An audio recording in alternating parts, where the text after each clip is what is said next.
Selamat malam semuanya. Ya, ini F-Talk edisi 13 Januari 2025.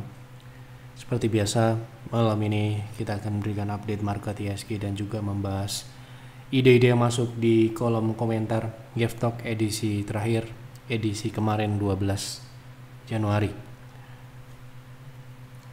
Baik, ada cukup banyak yang masuk di kolom komentar. Terima kasih untuk Bapak Ibu yang sudah memberikan ide.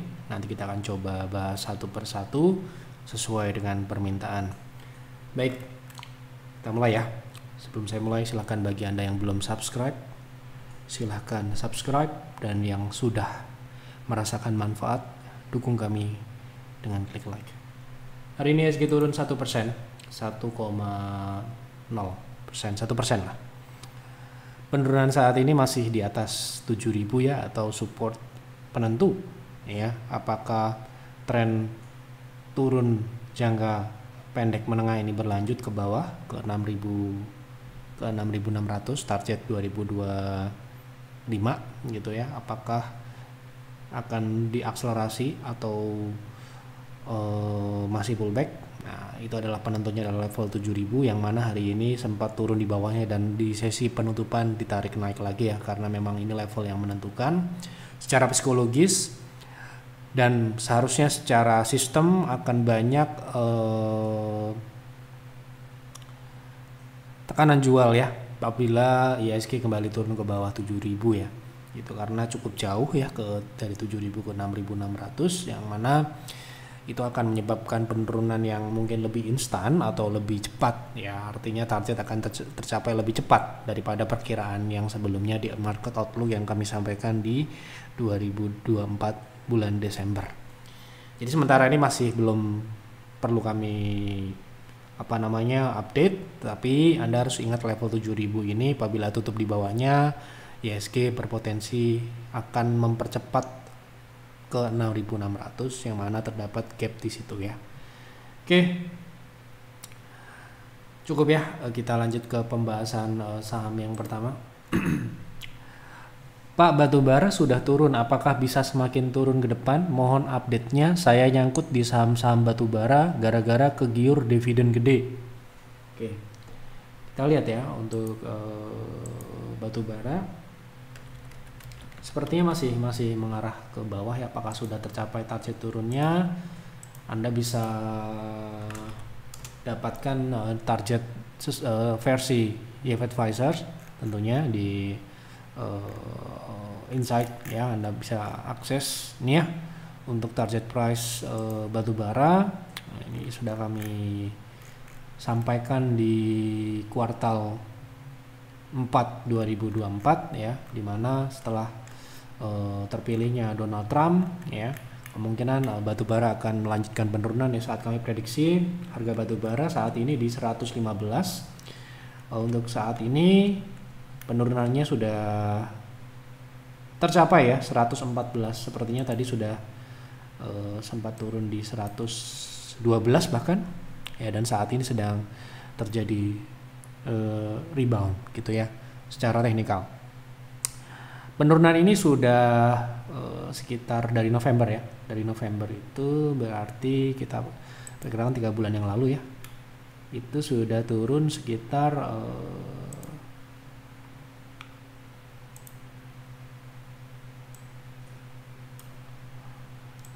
hampir ya 23 ya, 23%. Jadi downside jangka pendek yang kita sampaikan kepada para pembaca website kami ya, para pengunjung website kami baik itu member maupun non member, karena bisa diakses oleh semua penonton, semua yang berkunjung ke website kami ya, dimana target kami untuk jangka pendek di 133 kemudian 114, dan ini di sini ada penekanan bahkan terbuka peluang untuk batubara kembali ke bawah 100 ya.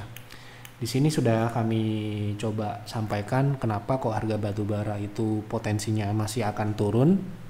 Tentunya ini siklus ya, siklus turun ini masih dapat berlanjut dengan didukung oleh berbagai faktor yang banyak sekali ya. Tentunya yang pertama hukum ekonomi, supply and demand ya, tentu saja selama demand-nya terus mengalami penurunan, harga tentunya dengan supply yang tidak terlalu mengalami penurunan ya itu akan menyebabkan harga semakin drop ya gitu. Dan kita lihat isu-isu terakhir ini di mana produksi batubara masih cukup terjaga ya, sedangkan demand di utamanya di China itu cukup drastis turunnya ya.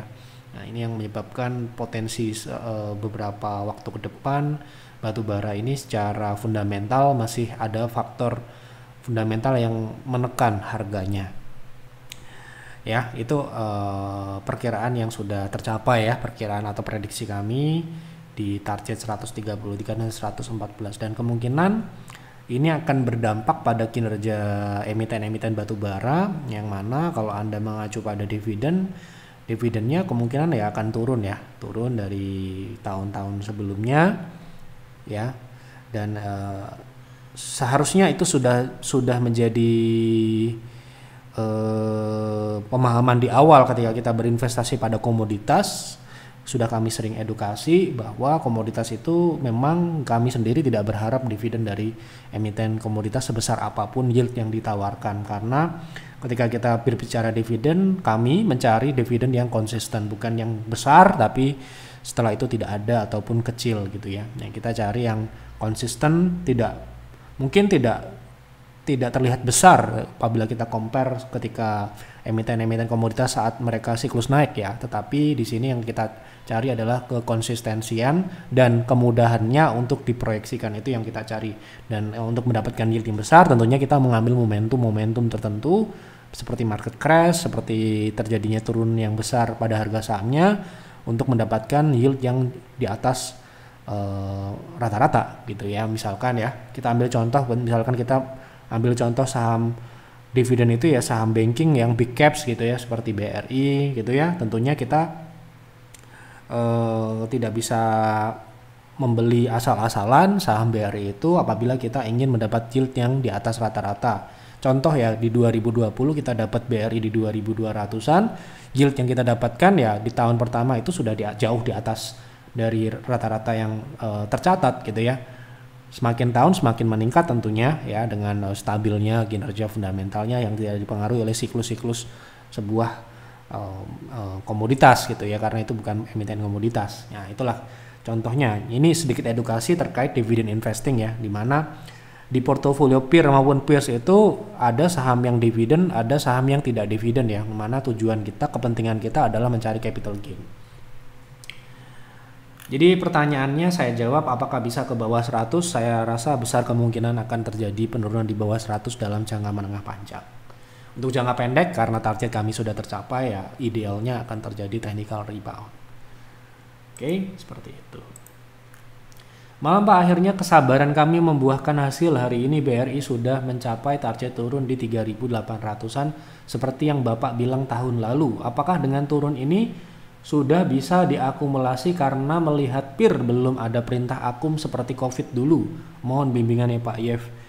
Kalau Anda mau secara individu melakukan akumulasi pun tidak ada salahnya ya. Tidak ada salahnya, tidak harus menunggu peer ataupun menunggu kami melakukan akumulasi. Tetapi kalau Anda lebih nyaman mengikuti instruksi ya tunggu saja. Target turun kami memang sudah tercapai ya, tetapi bukan berarti kita akan beli ya. Akan beli saat target tersebut tercapai. Kami tentunya dalam berinvestasi itu tidak gegabah ya, melihat harga turun terus kemudian langsung diakumulasi gitu, tidak seperti itu ya. Tentunya investasi itu adalah komitmen jangka panjang yang mana pertimbangannya tidak hanya pada saham itu saja, kita mempertimbangkan faktor-faktor yang lain ya, saham-saham yang ada di portofolio, posisi cash on hand, dan banyak yang kita pertimbangkan sehingga membentuk sebuah kinerja yang solid. Jadi apabila Anda ingin melakukan akumulasi, saya rasa harga saat ini jauh lebih baik dibandingkan tahun-tahun yang lalu ya. Tentunya tahun terbaik untuk akumulasi ya saat market crash seperti tahun 2020, meskipun sekarang ini belum crash.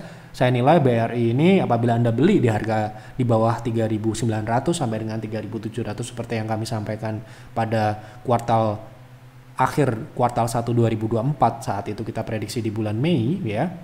Menjelang bulan Mei akan turun dan terjadi penurunan. Saat itu juga kita posting di Instagram terkait lemahnya kredit UMKM dan sebagainya itu akan terjadi penurunan yang lebih lanjut. Sekarang ini pun performance dari BRI sendiri tergolong masih di atas dari harga sahamnya. Artinya apa? Yield yang Anda dapatkan, potensi dari dividen yang kalau misalkan Anda mau cari dividen, kemungkinan besar akan di atas rata-rata ya, kemungkinan besar. Saya tidak bisa sampaikan detailnya seperti apa karena kami tidak memegang atau mengoperasikan sistem di dalam Yeftalk ini ya. Kalau Anda bertanya ke ke advisor peers, kalau Anda member peer ataupun peers, mungkin Anda bisa dapat informasi ya untuk berapa potensi yield yang Anda dapatkan jika BRI sekarang di harga 3.800 ya. Dengan itu target-target yang terpenuhi. Misalkan Anda mencari yield di atas 10%. Apakah di harga sekarang ini Anda dapatkan? Nah, itu mungkin bisa mereka akan kalkulasi ya. Mereka akan kalkulasi dengan yang jauh lebih akurat daripada Yeftalk gitu ya. Tapi menurut saya, opini saya pribadi dengan target yang kami sudah sampaikan di tahun lalu dan tercapai di tahun ini kebetulan itu sudah cukup layak, cukup bijaksana ya kalau Anda beli di harga saat ini dengan penurunan. Memang secara pertumbuhan BRI akan masih dalam tekanan ya, tetapi masih tumbuh dan masih baik-baik saja, tidak ada masalah yang memang dari tekanan harga sahamnya sendiri memang faktor asing yang mana mereka melihat dari transisi kepemimpinan, politik dan sebagainya, mereka melakukan penjualan itu untuk melihat terlebih dahulu kondisi posisi investasi mereka di emerging market seperti Indonesia ini gitu ya. Di luar di US juga ganti, di sini juga ganti, tentunya mereka akan mengatur dan merestrukturisasi portofolio mereka baik itu di Indonesia maupun di pasar yang lain gitu ya. Saya rasa seperti itu, jadi nggak ada masalah dengan penurunan BRI saat ini. Namun sekali lagi kalau Anda lebih nyaman menunggu peer akumulasi ya tunggu saja, nanti akan ada informasinya ya. Kalau Anda mau akumulasi secara mandiri, harga saat ini saya nilai secara harga sahamnya ini sudah menarik.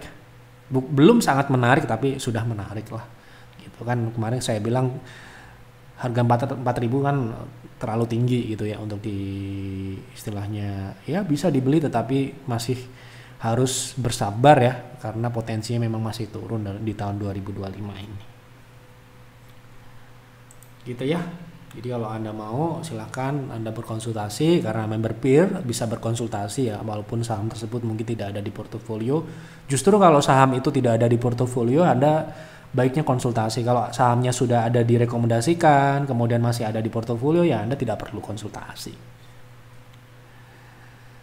Tolong bahas Arna trend following, arahnya kemana Pak? Kayaknya ada indikasi penurunan lebih lanjut, mohon pencerahannya. Oke, kita lihat ya untuk trend following Arna. Untuk trend following mengikuti yang Bulls Hunter, kita akan menggunakan time frame jangka menengah. Untuk saat ini trennya masih naik ya, seperti yang Anda lihat di sini ya gitu. Jadi masih sementara ini selama dia tidak turun ke bawah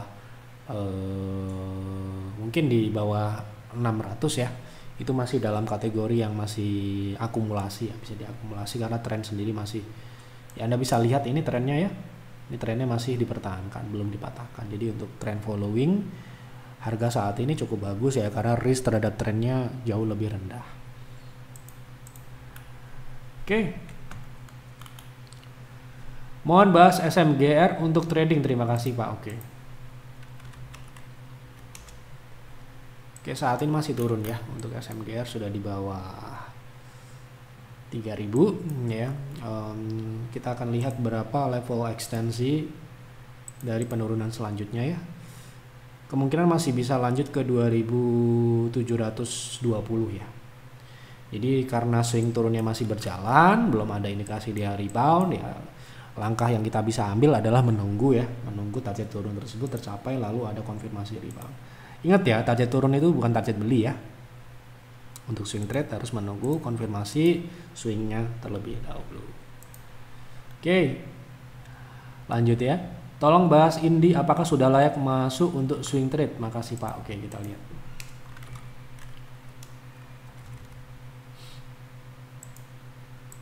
Indika Energy, oke. Untuk Indi sepertinya saat ini sudah di resist ya, jadi terlambat untuk akumulasi karena resistnya ini sudah dicapai gitu ya, resist jangka menengah ya. Nilai resist yang sebelumnya adalah support dan sudah pernah diuji sebagai resist. Jadi kalau Anda pengen upside yang lebih besar harus tunggu konfirmasi di atas 1800 ya. Gitu. Kalau Anda belum beli, kalau Anda sudah punya posisi, mungkin di area saat ini bisa take profit sebagian. Cukup ya. Malam Pak, akibat booming saham PANI menjuarai emiten properti, apakah BSDE, CTRA, ASRI akan tidak diminati sahamnya oleh investor di tengah suku bunga tidak dipangkas lagi dan fundamentalnya sudah tidak berlaku? Siapa yang bilang tidak berlaku? Di mana harga dibuat turun terus menerus tiada henti, akan berakhir dan tidur di 80-50 mulai tahun ini dan seterusnya. Saya nggak bilang seperti itu ya. Kalau menurut saya ya setiap booming ataupun setiap sebuah kenaikan yang signifikan itu tetap akan ada penurunan ataupun koreksi ya. Tidak ada yang sifatnya terus menerus, itu tidak ada ya. Jadi ada naik, ada turun gitu ya. Seperti misalkan contoh bubble yang sebelumnya ya, saham bank digital dulu kan ada yang bilang juga di Yeftalk juga ada yang tanya, apakah bank-bank konvensional sudah akan ditinggalkan karena ada bank digital? Tidak juga gitu ya. Sekarang juga saham bank digital turun ya kan, sudah turun gitu. Jadi selama fundamental itu masih baik ya, tentunya kalau dia turun ya banyak orang yang mau beli gitu ya. Itu secara pemahaman saya seperti itu. Kalau ada pemahaman yang beda juga nggak apa-apa sih gitu. Kalau terus bisa bilang ke 50 BSD ke 50 itu, kalau saya belum ada bayangan ataupun hitung-hitungan saya nggak ada gitu ya BSD ke 50 ataupun CTRA. Kalau ASRI mungkin ya, tapi kalau BSD dan CTRA agak jauh ya gitu. Apakah mungkin? Ya mungkin, tapi kecil kemungkinan ya kalau bayangan saya, perkiraan saya gitu. Jadi tidak ada yang tidak mungkin di market ya dan tidak ada yang terus menerus ya kan gitu. Ada akhirnya gitu. Apalagi kalau kenaikan tersebut memang yang dalam tanda kutip digoreng gitu ya. Kalau namanya goreng itu pasti ada waktunya cuci piring gitu kan biasanya. Siapa yang nanti cuci piring gitu misalkan. Oke. Pak, tolong bahas BSSR untuk fundamental, untuk investasi jangka panjang. Terima kasih ya. BSSR ini kami juga pernah invest ya, tapi saat ini sepertinya sama dengan saham-saham yang berhubungan dengan komoditas yang lain ya. Jadi saat ini mungkin harus bersabar untuk menunggu ya. Karena mereka memang tambang ya. Jadi kalau kita bicara tambang ya sekarang ini belum bisa dikatakan waktu yang tepat ya, seperti yang saya sudah bahas tadi di awal terkait batu bara gitu ya. Kita invest karena siklusnya naik gitu ya. Kita invest gitu ya. Tahun kita tunjukkan ya. Jadi kita nggak kok anti batu bara, nggak ya. Nanti dikiranya orang anti batu bara. Wah, memprediksi batu bara turun ke bawah 100 itu karena dia anti dengan batu bara. Tidak seperti itu. Seperti dulu kita bilang waskita itu akan menjadi sebuah masalah, ataupun Wika atau WSBP kita dibilang anti BUMN, tidak seperti itu ya. Jadi seperti saham batu bara pun kita invest ya, United Tractor, tapi ada waktunya ya, sekarang belum gitu ya. Nah ini seperti BSSR gitu ya, kita beli juga ya tahun 2022 ya di 3.000-2.800 area itu kita beli itu ya, kita tunjukkan ini 21 Maret ya, 21 Maret. Jadi artinya apa? Artinya kita tahu waktunya invest dan waktunya tidak invest gitu ya, karena ini saham siklikal ya. Jadi kita beli posisinya di sini ya gitu. Jadi memang siklusnya uptrend ya, siklusnya naik gitu ya. Kita posisinya beli di Maret 2022 ya toh. Nih saya tunjukkan lagi.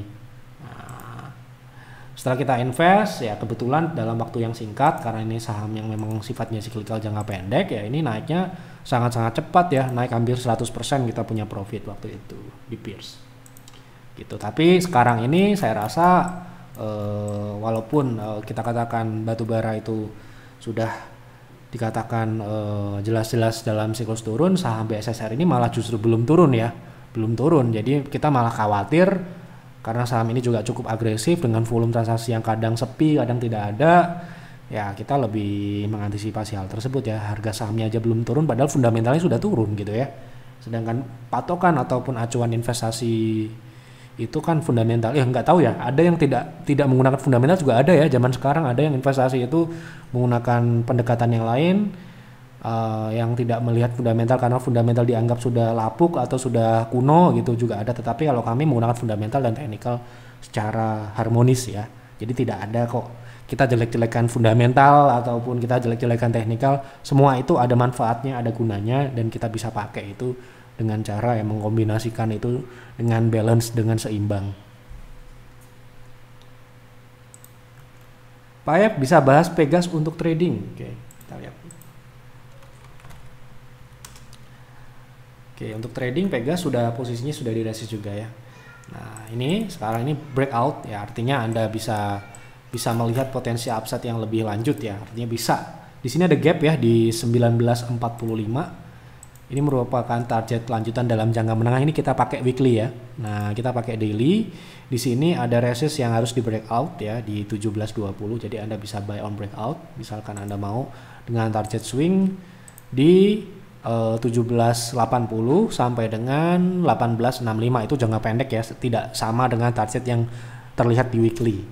Dengan stop loss apabila Anda buy on breakout di atas 17.30, Anda bisa stop loss secara ketat di bawah 16.90. Itu kurang 5%. Malam Pak Ayep, tolong bahas saham YNKP kalau buat investasi apakah layak, dan kalau layak best buy-nya di berapa? Oke, sudah pernah kita bahas ya.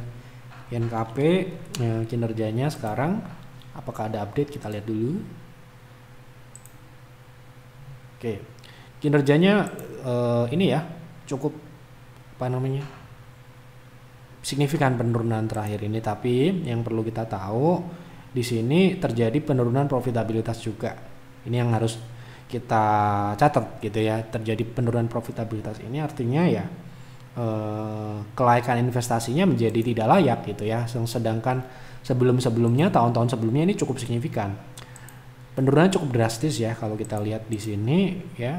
Anda bisa lihat bahwa performance dari saham ini cukup jatuh ya, di mana NPM di tahun 2022 itu 21% dan di 2024 kemarin ataupun kemungkinan di 2024 secara keseluruhan itu akan minus ya. Di sini yang menjadi khawatir gitu ya kalau kita di sini punya, tapi kalau belum punya ini jelas tidak layak investasi untuk saat sementara ini sampai dengan terjadi perbaikan yang namanya fundamental. Jadi mungkin trading aja ya. Trading aja untuk saham YNKP ini. Oke. Begitu ya, sudah saya bahas semua satu persatu. Semoga tidak ada yang terlewat. Apabila ada yang terlewat, mohon maaf yang sebesar-besarnya, karena YFTalk ini adalah sisa-sisa tenaga yang saya miliki setelah full day kita bekerja memantau market dan melayani member-member kami ya. Dan ini saya katakan kita berikan apa yang kami masih miliki di YFTalk ini. Semoga dapat bermanfaat, semoga dapat memberikan informasi yang berguna untuk Bapak Ibu semua. Ya, jangan ditelan mentah-mentah informasi yang ada di YFTalk ini. Silahkan diolah lagi, silahkan buat trading plan apabila Anda trading, silahkan buat analisa fundamental secara mendalam apabila Anda ingin berinvestasi ya, karena investasi itu adalah komitmen jangka panjang. Terima kasih, itu saja yang dapat kami sampaikan. Mohon maaf apabila ada kekurangan atau kesalahan. Selamat malam dan selamat beristirahat.